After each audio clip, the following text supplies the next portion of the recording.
I went to see James Scott on several occasions, and we walked in. It was just we were given a lecture by a couple of the guards that we're going to walk down a hall, and there's going to be cells on the side. We're going to walk right down the middle. We are not going to stray to either side because the inmates could reach out only so far. And if they're going to reach for you, they will pull you in. And it was kind of terrifying to walk down the hall, single file, and you were looking at them. And as you were making eye contact with them, many of them, hey, sweetheart. And it was scary. Just the electricity of it, the atmosphere, the fact that everything was on the line. I just remember walking in and out and so happy that I could do that. My very first paid assignment for Ring magazine, and I was sent to Rahway State Prison in New Jersey. James Scott, who was tearing through the light heavyweight division, was fighting Dwight Braxton. Like, there was a big balcony that went around the whole room, and there was hundreds of inmates up there watching the fight. And like when I went to the bathroom, if I had to go to the urinal, there's no ceiling because I guess they're afraid somebody's going to hang themselves. So all these guys are like catcalling, yelling. It's real scary getting in there. They were taking a bunch of us into prison, and this is a prison, so you're kind of going by stages, And I didn't have a press pass at that time. I didn't have a ticket. I didn't have anything. And I got like maybe 2/3 of the way there, and there was this guy there, and I knew this guy from going to, and I said something to him about, I tried calling to promote. He said, you got this far, go ahead. And it just seems so strange when you think you're getting inside of a maximum security prison, and you're doing it on the fly. James Scott had 22 pro fights, 11 of them in Rahway prison. He reached as high as number 2 in the WBA light heavyweight rankings.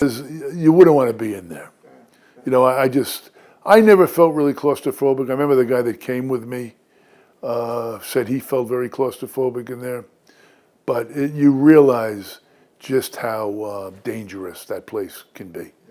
And when James Scott came in and he took off his robe with his imposing physique like Reuben Hurricane Carter, he was scary. He learned how to fight as a kid in Trenton State Prison. He turned pro in Miami under the guidance of the Dundees.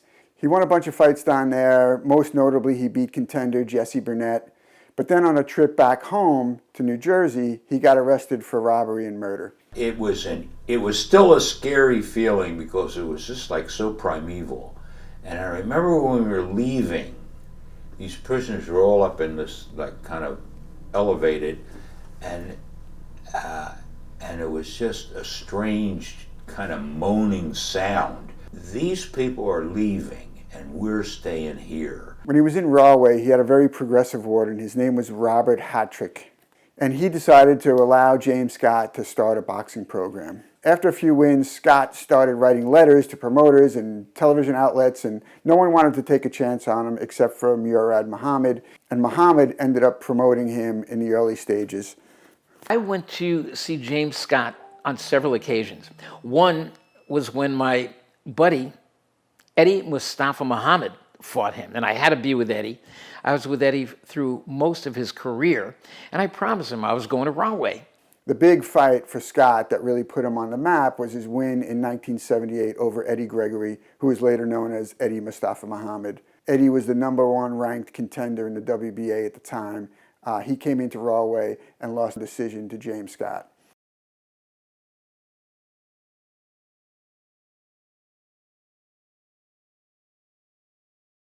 I chose that fight because I knew when I was going in, I was coming out the same day. So I wasn't scared or anything like that because I hadn't committed a crime. James beat me fair and square, and that was it. Great fighter. Great fighter. You cannot take anything away. His forte was his conditioning. You know, if he's in great condition and he had nothing else to do but train in Rahway, nothing else to do but train. It was different, but like I said, I'm from Brooklyn, Brownsville section of Brooklyn. There's a lot of criminals over there, so I fit right in with those guys. And a lot of guys I knew that were doing time in Rahway, guys that I knew and hung out with. I was a big fan of Eddie Mustafa because he was a New York fighter, and I went to all the fights over there, and I'd seen him a whole bunch of times, and so I was really rooting for him, and he was a hell of a good fighter, but I think he was intimidated by the environment. Not necessarily Scott himself, but I think Eddie just didn't look himself. He wasn't relaxed, and he was the kind of boxer that was a good technician, and he wants to be relaxed. A guy like that doesn't want to tighten up, and I think he did. So I can't take anything from Scott. Like you said, you know, he was really kicking ass that night. He fought a great fight. You know, Eddie was a great technician, and when you can control a guy that's a good technician, that's really saying something. Eddie fought his heart out, but James Scott was a world-class fighter and outpointed him by this much. He was on a mission, and he had the determination and the mindset, and for Eddie, he's on foreign turf. By 1979, he had beaten a slew of top light heavyweight contenders: Richie Cates, Yaki Lopez, Bunny Johnson, and Jerry Celestine. If he were not in prison, he would clearly be on the verge of getting a title fight. Meanwhile, watching Scott fight in Rahway became must-see television.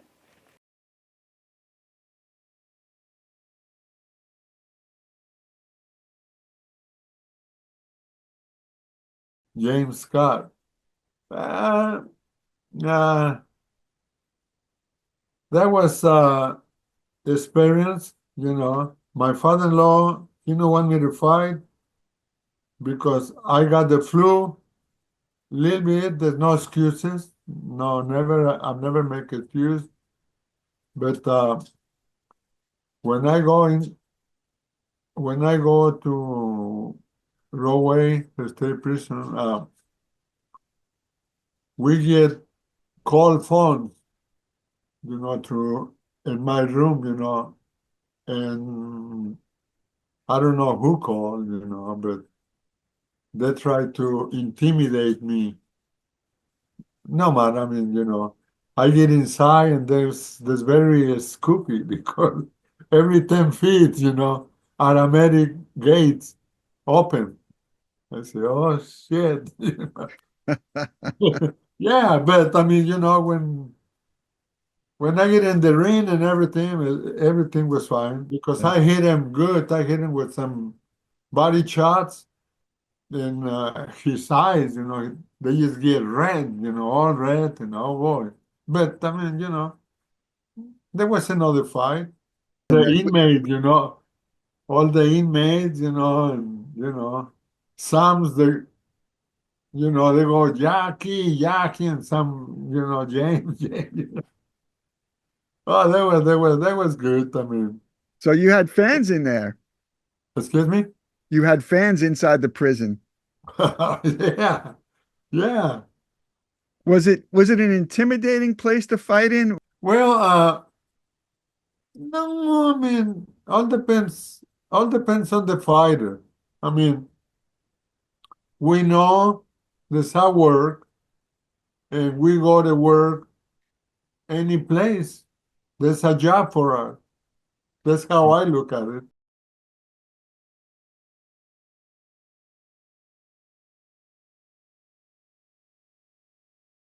Bobby, when I was managing, wanted to fight somebody that nobody wanted to fight.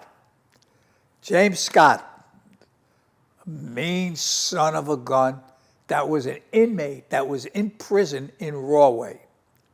But there was something within Bobby that said, I want to fight him. They're making him out to be such a big shot. He's in jail.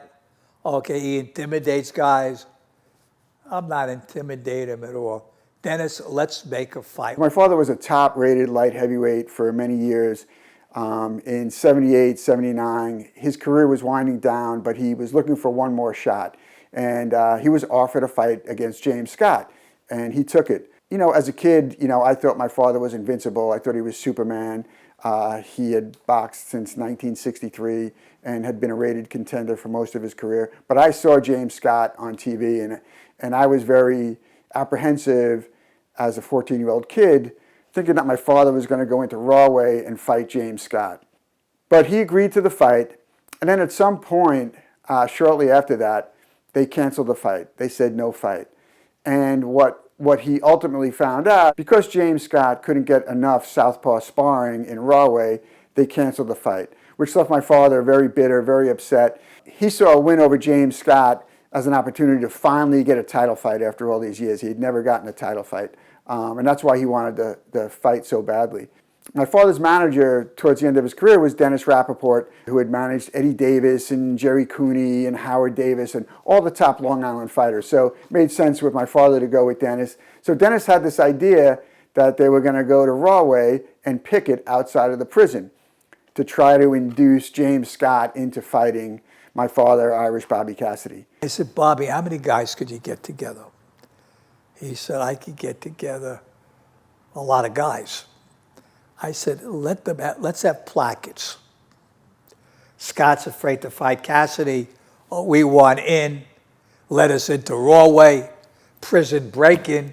Not break out. Break in. And there must have been 50 guys, and I believe there were television cameras around.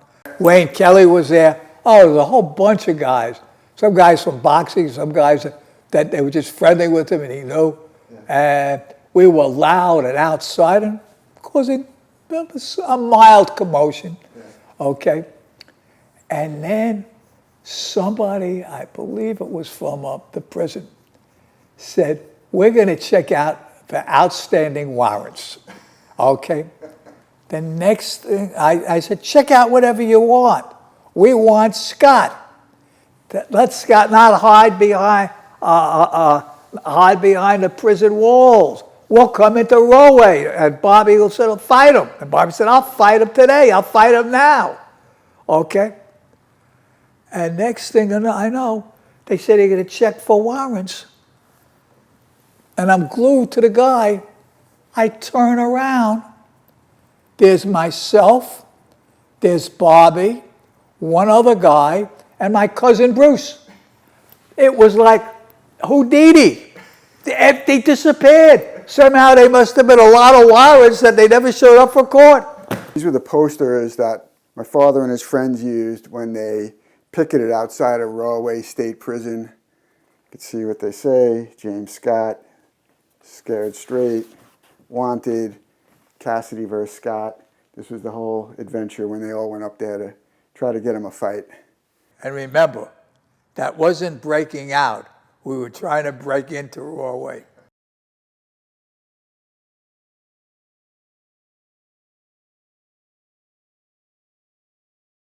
Jerry never gets the credit. They always talk about Dwight Cowie beating him. It was Memorial Day weekend, 1980. And we went into the drill hall. There were seats on the floor, and then there was a balcony which you couldn't get to. And they had a prison band in the balcony. And they were as good as any band you ever heard. Here's what happened. We signed the contract to fight. I think Jerry got 40 grand for the fight. And Leon Tabbs, who managed Jerry and trained, was so confident that he was going to win the fight. And nobody even knew who Jerry Martin was, even though he was ranked in the top 10.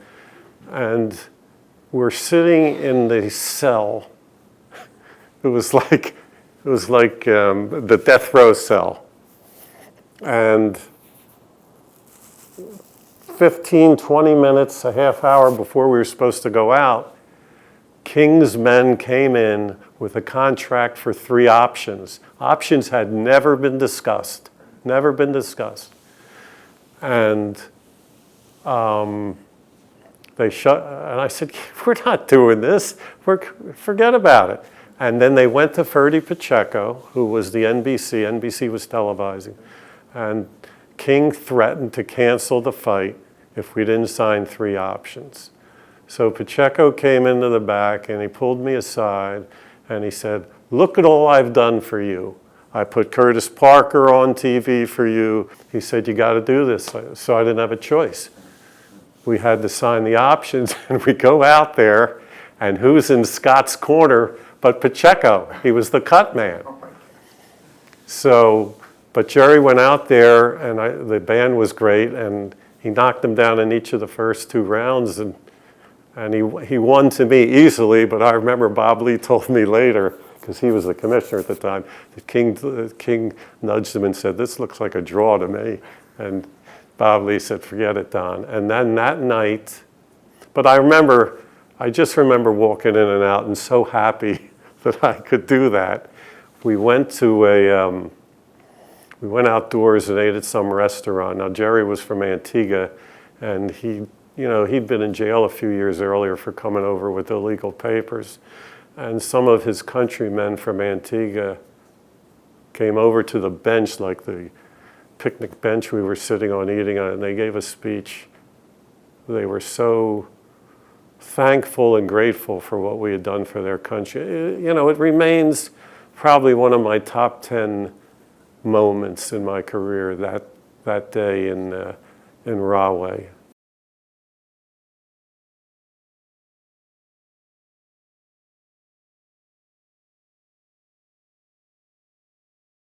James Scott, who was tearing through the light heavyweight division, was fighting Dwight Braxton, who later became known as Dwight Muhammad Qawi. And it was a sensational fight. They had like a small audience in there of people who, one way or another, managed to get in, and I don't remember how that went. And then the prisoners, they were kept kind of away, and I think they were like up here. I think there was like sort of, don't hold me to this, but sort of like a balcony type affair or something. At some point, everybody's catcalling. Leading the charge with the catcalling was Art Tucker.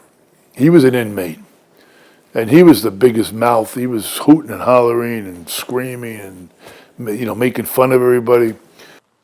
An interview, a pre-fight interview with Muhammad Qawi before the fight, and I said, "Is it going to be intimidating to you to walk in there?" He said, "Intimidating?" He said, "Where do you think I spent a good portion of my life?" He said, "If anything, he's going to be intimidated because he knows that I ain't going to be intimidated. I'm intimidating him." And that's exactly what Qawi did. What I remember about the fight, though, is it was a very, very competitive fight, but Braxton clearly won. But in the case of against Qawi, I think Qawi broke him down. And I think, partway through the fight, he probably started to go into protective mode or something like that. Because it was a hell of a fight. Scott couldn't keep him off. Scott was a little bit more tall, a little rangier, threw punches more with a hooking style, whereas Qawi was just straight, short punches. And oh man, he just took it to him and wore him down, and he won that fight.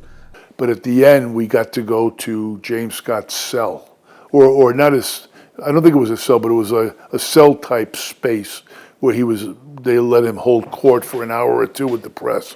I said, he was saying that he won and there was no way that he lost and he would want a rematch and those type of things. And I said, from what you're saying, you think you clearly won. Is there any light heavyweight in the world that you can't beat? Something, that's a question along those lines. And he said, no, very, very, arrogant. No, absolutely not. But there's a lot of motherfuckers in here that could beat me. At the post-fight conference, Braxton kept alluding to the fact that he was back home like in a farcical way.